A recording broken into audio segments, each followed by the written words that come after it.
Okay, so let's kind of hold on to that thought. All right. Prodding and testing your model of the world. And I am going to come back to Socrates for the moment, and we will jump several centuries or more. Okay. Like Hegel. Yeah, I think we'll bypass Hegel. All right. In fact, I think Socrates and Plato were reacting in their own time to new technology, which was writing. And I don't know which dialogue it was. I think it's the Phaedrus, but I could be wrong. Plato, through the voice of Socrates, is promoting this idea of knowledge as a way of testing beliefs, right? Yep. We have a belief. Yep. And it needs to be, we can think of what underlies a belief is a model of the world.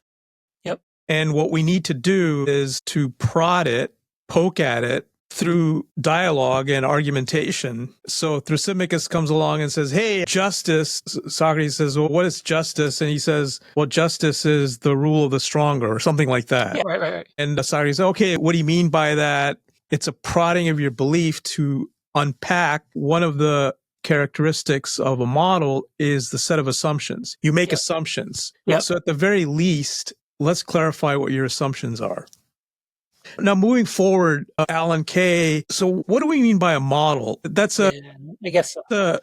Unusual way. I know scientists will understand what you're saying, but the man on the street or the woman on the street and say, hey, you have a model of the world, and co-reasoning will be helpful to prod and unpack that model. What does that mean? What do we mean by a model of the world? What do we mean by a model? I'll give you some examples from Alan Kay that I found instructive when I was looking at his work, right? So one of the things he talks about, and this is early in the 1970s, he talks about you're trying to do staffing for a hospital.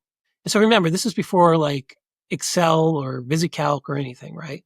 That he's talking about. He's like, you're trying to do staffing for a hospital and you're trying to figure out how many people do we need on the night shift? How many people do we need on the day shift? And you could sit there and you could argue about it. Say like, we're understaffed. I know we're understaffed because yesterday we had a person in and there wasn't a person to see him. And someone says, no, we're overstaffed. I know we're overstaffed because occasionally I see people hanging out here and so forth. In my all cases, that's good as it goes, that's bad. But what he envisions is what's now, I think, familiar to people, which is, what if we built something that said, for this amount of staff at these amounts of times, if we assume this sort of flow rate into the hospital, and if we assume this amount of time it takes to deal with each patient, on average with a certain amount of variance, like what does it look like if we if we add one additional staff to the night shift? What does it look like if we subtract one? Right. And so you start to poke at this. And again, this is pre-spreadsheets. This will just seem obvious to people now, but it wasn't obvious then. And his point is, once we have models of things, it aids dialogue in the sense that we can say, oh, well, okay, what happens if we do this and that? But we can also say, okay, well, your assumption here is that each patient takes this amount of time. I don't agree with that assumption. Okay, well, what assumption do you agree with? Let's plug that in. Let's see what that looks like. And so the models help facilitate discussions. Models also help us very quickly realize alternate possibilities. So Alan Kay, one of the things he talks about is, in language, we have, letters for different sounds or letter combinations for different sounds. What if we had in music, we have notes, but we don't really have an editor for notes. We have an editor for words, but not for notes. And so this will seem very obvious now. This is how most music is made now is, we have these MIDI files, we have these automation files. But Alan Kay comes up with this idea and says, okay, well, what if we thought about an editor, but it's for notes? And what you could do is you could write a series of notes and then you could say, well, what would this sound like if this was a trumpet? What would this sound like if this was violins? And you could just sort of flick a switch and you could say, okay, well, that's what that sequence sounds like. What would it sound like if we just, pop this up an octave? Right? So models are ways of thinking about our world that allow us to interact with the possibilities of that world, allow us to interact with the assumptions, allow us to quickly test out alternate possibilities. And so when I talk about, people have to try the tool, but when I talk about the well-grounded tool producing a model of an argument, it's the same sort of thing where once you have the map of the argument, you can look at it and you can say, it's not like I think the thing that people are getting wrong about AI is it's like, okay, I built a tool that analyzes arguments. And then you look at it and you're just like, you know what? Assumption 3 is crap, right? Great. That's where we want to get to, right? That's where we want to get to. It's mapped out and you can look at it and you can say, I'll go with assumption 1 and 2, but assumption 3 makes no sense. Once we're there, now we're starting to engage with something. Now we're engaging and we're starting to engage with the model. And so you can go back to the model. You'll go back to well-grounded, the API, the tool, and you can say, okay, scratch assumption 3, replace it with this assumption, rerun this analysis. The same way that I can do when I'm looking at a MIDI file or a piece of music I'm playing around with, I can say, you know what? Take this part that was all synth and I want to see what it sounds like as violins, right? And use and then rerun it, re-output this file. The same way that we can say when we have a spreadsheet in front of us, okay, let's say that we assume patient times are longer during the winter.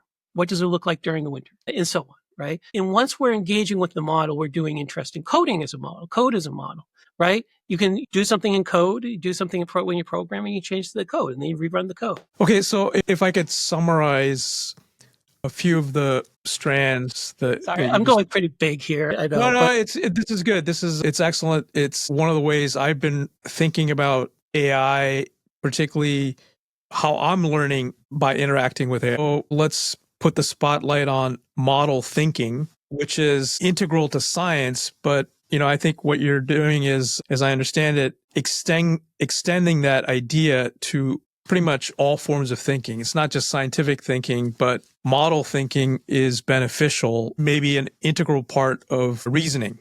Yeah. Right? Yeah.